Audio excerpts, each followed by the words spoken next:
Welcome to the Dairy Raid. Presented with over 20 years of coaching experience, the Dairy Raid provides commentary and analysis of the schemes, the players, and the coaches who create Wisconsin football's new identity. Now here's your host, Ryan Anderson. Morning, everyone, and welcome back to the Dairy Raid and another morning constitutional on a beautiful Monday morning. The reason why you're not seeing me out in nature on this beautiful Monday morning, at least for this intro, is the clip that I used to record the intro corrupted, and I'm able to recover it. So we're sitting here in the editing suite, and we're just going to re-record what was in this intro. So we are in preview season for college football. Week 0 was this last weekend. The Badgers play their first game on Friday night. So it's our turn to throw our hat in the ring for the preview episode like everybody else, and that everyone else does better than me. So what we're going to do here is we're going to do it in the type of style that I like to do. A little bit off topic, a little bit more philosophical, a little more scheme-based than your typical depth chart, season outlook type of preview. So that's what we're going to do here. I think it's 10 questions that I came up with talking about the personnel of the Wisconsin offense, but more importantly, and how the scheme and how the system fits around them. So that's what we're going to get into here. So without further ado, join my past self as we're walking around the neighborhood previewing the 2024 Wisconsin offense. And the first question I have here is, with the offense playing at such a fast tempo, what are some of the advantages and the disadvantages from an offensive line point of view of playing in a fast-paced offense? Well, let's start with the disadvantages, because I think that's what everyone gravitates towards when you see offenses working at a faster tempo than the quote-unquote normal. And if you look at the difference between the Badgers' clock use and number of plays ran in the past in comparison to this last season, there's not much of a difference. You know, the Badgers were in the high 60s in terms of number of plays called in a particular game in the Paul Chryst era, and they were at 71 last year. I think the big why they're closer this year, this last season, had a lot to do with changing the clock rules on first downs. Clocks don't stop anymore. But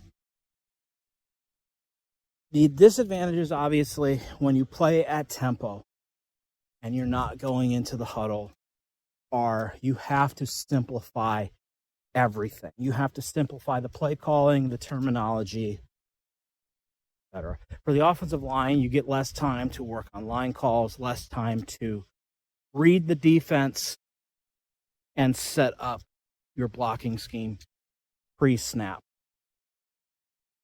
That can be difficult, especially when you play against defenses that move around a lot. And we've seen that this last season. We saw it playing against our own defense in the spring game last year, and it fed into last season. Obviously, when you have a group of linemen who are not up to speed when it comes to playing at tempo, in terms of speed and conditioning, you're going to create issues. But it comes down to, it just makes every decision have to be more instinctual and have less to do with thinking and anticipating. It's got to have a lot more to do with react. For the advantages, almost everything that I just said there can also be seen as an advantage. Meaning, like I've said before, a lot of offensive football is needlessly complicated. And by simplifying terminology and simplifying the delivery of that terminology, you are forced as an offense to trim the fat. And when you trim the fat that is unnecessary, it allows you to play with, again, more instincts, because you don't have to think as much. And it forces you to take those instincts and trust what you've been taught. Trust your footwork. Trust the progression, whatever you want to say. So the advantages of playing at Temple for the offensive line is it simplifies things for you and what you're asked to do, but it also simplifies what the defense has to do, because they have less time to adjust, less time to substitute, less time to get ready for the offense. So a lot of times when you play defenses that are not used to playing against tempo, they play a really simplified and broken down version of their defense. So the advantages and the disadvantages are all in the same category. It just depends on how you see the challenges that come with playing at tempo. All right, so that is the first question. Next question. We have heard a lot about Tyler Van Dyke needing to come out of his shell and needing to be a more boisterous leader. How important is that for an offense to succeed? You know, it can be difficult to say, because there are a lot of players who choose to lead by example.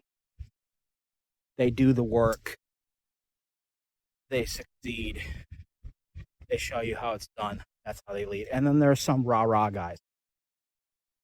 Every team are filled with both. I think you need to have a quarterback who instills confidence in his roster. You need a quarterback who's confident in his own abilities, and he has the confidence to do what needs to be done to succeed. I think Tyler Van Dyke has all those qualities. Is he going to be the rah-rah guy on the sideline? He doesn't have to be. As long as his teammates accept him and they follow his example, that's what a leader can be. They got plenty of rah-rah guys on the roster that they don't necessarily need to have another one who is that type. That isn't to say that Tyler can't come out of his shell a little bit, and that might help take some pressure off of him, because you'd be surprised. Wait for the garbage truck to go by. You'd be surprised at how good you feel and how loose you feel after yelling out a good scream or leading a cheer in practice or at a game. So we'll see what it does for him.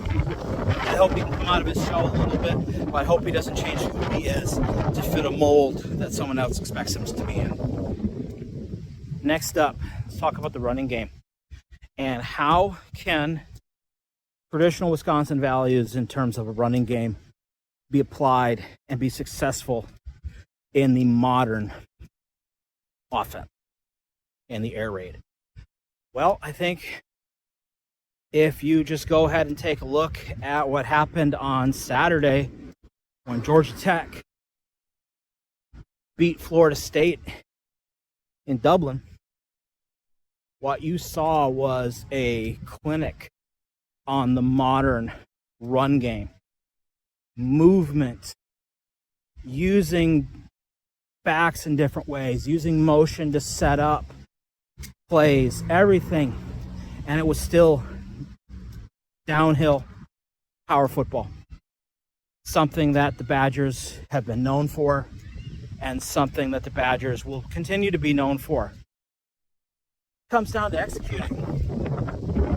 And I think last year, the big problem is we still tried to follow traditional Wisconsin values. We just didn't have the horses who could do it when Braylon was hurt and when Ches was hurt. So the mentality and the philosophy doesn't have to change just because you're running a different offense. The modern run game looks way more like Wisconsin did last year than Wisconsin did in 2022. And if you look at the top rushing teams in college football, outside of the service academies, who have been spending a lot more time in the shotgun and have been resembling more modern offenses, than they have in the past. That's how offenses are now. It's not let's get under center and go 2 tight ends and a fullback and pound the ball up the middle. The run the rock crowd, it should be about the outcome, not how you get there. And if I can do a better job of creating space for my ball carriers by formation and by alignment, then I'm going to do that. And that's what they tried to do. And if the backfield doesn't fall into the same pitfalls it did last year with lack of depth, which I don't think it will, talking about that the rushing attack this year is going to be a 6-headed monster, then we shouldn't have an issue. Old school mentality is alive and well in college football, and it's alive and well in Madison. Just comes down to execution. All right, next up, and talk about the wide receivers. What are the lessons we learned from last season, and how can they be applied to the passing game so we don't have a repeat of last year, where even by Wisconsin standards, the passing game underwhelmed? Well, I think we saw last year the importance of the vertical aspect of the passing game and having a quarterback willing to pull a trigger on the deeper route. I've spent the last couple days here going through some film from last season from a different point of view, different angle. And if you saw my little preview that I put up on YouTube the other day, you might have an idea of what that new angle is going to be. I looked at a lot of the routes and a lot of the plays from last season, trying to figure out who was at fault for the lack of a vertical passing game. And I tell you, it was, I'd say, almost 50-50. Quarterback not willing to pull the trigger and not being aggressive enough where windows were tight, but windows were open. And receivers who had a poor ability of finding leverage and finding space and getting off of coverage. That has to improve. I think number one, we fixed the unwillingness to pull the trigger problem, because I don't think that's going to be an issue for Tyler Van Dyke. I think he's going to pull the trigger whether we like it or not. And I'm excited about that.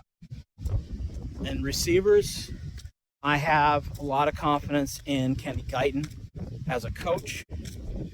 I have a lot of confidence that he's been able to take the guys he's had and to improve their skill set. So when you take those two factors into consideration, I hope that the upper end of the passing game will be able to expand, and in turn that is going to improve the entire passing game. Again, the air raid is about creating vertical and horizontal stresses. We created a lot of horizontal stress last year, and all we did was create the stress and then let the coverage come down on us for minimal gain. So I'm hoping that's improved this year. Next up, with the emergence of Tretch, guys like Tretch, and the expanded running back room, what is this going to say about the role of the tight end in 2024 for the Badgers? I think last season with the tight ends, we had a lot of issues with that can be simply boiled down to our tight end room started 2024 season with their third string tight end in the number one spot. Hayden Rucci should have been number 3 last year behind Clay Cundiff and Jack Pugh. He was number 3. And Tucker Ashcraft shouldn't even played. And Riley Nowakowski should have been a situational fullback, H-back type, etc., etc. So when we look at the room, I think we have better options in the passing game at the top of the room now. I think Tucker Ashcraft is stronger, faster. He's going to be a better blocker. He's already a pretty solid receiver. Jackson Bowen is going to be your big slot pass catching type. You're going to have Riley Nowakowski be able to be in that situational fullback role that he should have been in last year and not been an every down tight end. And putting all of this together from a place point of view, the tight end room should be improved. But we do have a six-headed monster in the running back room. And we do have the emergence of more receivers, more slot receivers, and receivers that should be on the field at the same time. So I think the number of plays that we are sitting out there in 11 personnel is going to go down. I'm not going to put a number on it, but I think it will. I think we're going to see an increase in the number of multiple tight end sets, but that's going to come in correspondence with multiple running back sets. I think some of the opportunities in basic package situations are going to go down for the tight ends. I think their roles and their reps in situational packages is going to go up. So I think we're going to get a balance there. We're going to see more 10 personnel. We're going to see more situational tight end use. We're going to see more blocking situations. We're going to see more short yardage passing situations. It'll balance out. I think the tight end numbers will get better than last year, but also the receiver numbers and the running back and the use of 10 personnel, use of 20 personnel, even 30 personnel is going to go up a lot. And that will affect the stats of the running backs, or excuse me, the tight ends. All right, going to change walking direction now because I'm not going to walk towards the guy mowing the lawn because it's Monday morning. Of course, that's when everyone's mowing the lawn, right? All right, so next question. Do I expect to see changes in tempo this season? Did the Badgers play too fast last year? And how can we improve upon that? I expect tempo to change this year. I expect the tempo to go faster. Like I said, talking about the offensive line and the effective tempo on the offensive line, needing to go in the huddle and needing to slow things down, it's not necessary in college football anymore. You can control the clock and be in no huddle. You can control the tempo and snap the ball at 15 seconds. You can control the tempo and not go in the huddle and still snap the ball at 1 second left on the play clock. When you run an offense that is based on tempo, you set the tempo. And when you set the tempo, it's going to be to your advantage. So I don't expect the offense to slow down at all this year. In fact, I expect it to speed up. Everyone's faster. Everyone knows the system better. Everyone's going to be more efficient. There's no need to slow down. It's not going to make the offense better to slow down. Next up, Chez Mellusi. What is his role going to be in 2024 when he's not going to be the feature back? And I think with the idea of a feature back, 2024 is going to be the first year in a few years that we're not going to have a feature back, a true number one getting the majority of the carries. Because I think this is the prime opportunity to move away from that philosophy and use last year as an example of why we can't have a deep running back room and why we can't be afraid to, we cannot afford to be afraid to utilize a deep running back room. Is when you build an offense around a feature back and the feature back gets injured or the one beat back also gets injured, and you're down to your third and fourth backs who are only supposed to be situational players anyways, you're going to create problems. So that's something that is being addressed. I think at the end of the day, I think Ches will have the most touches in the running back room. I think Tui Walker will have the most carries in the running back room. And we're going to see contributions from 4, 5, 6 running backs on a regular basis. I think they're going to be smart with the usage of the young guys so they can preserve red shirts as much as possible, but giving the kids enough playing time that they feel like they have a role and that they should be staying at Wisconsin instead of exploring the transfer portal down the road. Next up, TJ Williams. What does he have to do in 2024 to improve and to expand his role? And I think it just comes down to consistency. He showed some awesome flashes last season. He has great hands. He is a pretty good route runner. He has good speeds for his size. But last year, despite that, he had real problems with being consistent when he was playing against a physical defender. You could really see in his body language when he took on physical defenders how much problems he had.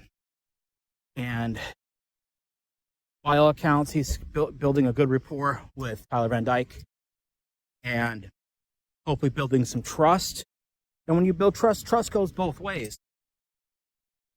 And it's good that someone trusts you, but then you also have to keep that trust.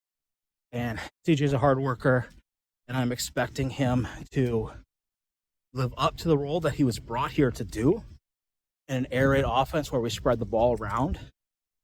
That might be a week-to-week thing that changes.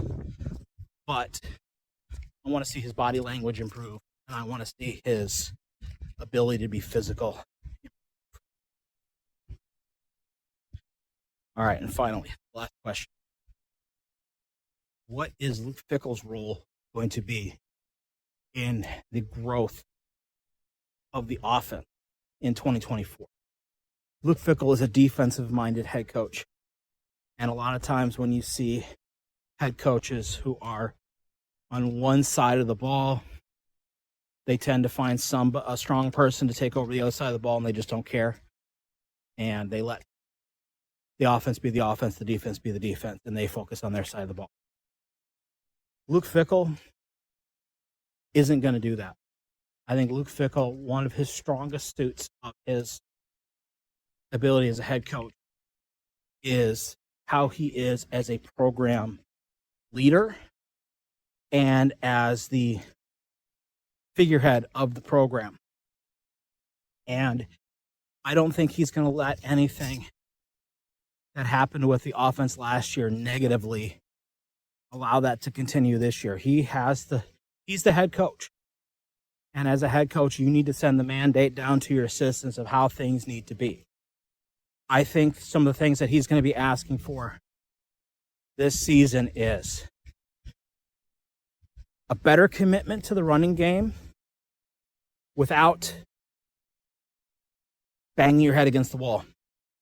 When something's not going to work, you need to work on improving. Last season when we lost Braylon and Ches, they really dumbed down the running game.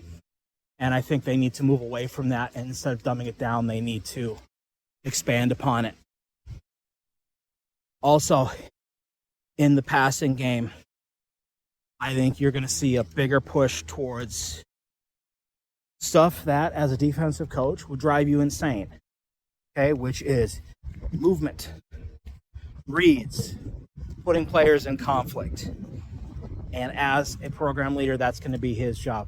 What Luke Fickell was strongest at Cincinnati was taking stock on a season and then getting into the next season, asking questions about what we did wrong and how we can improve that.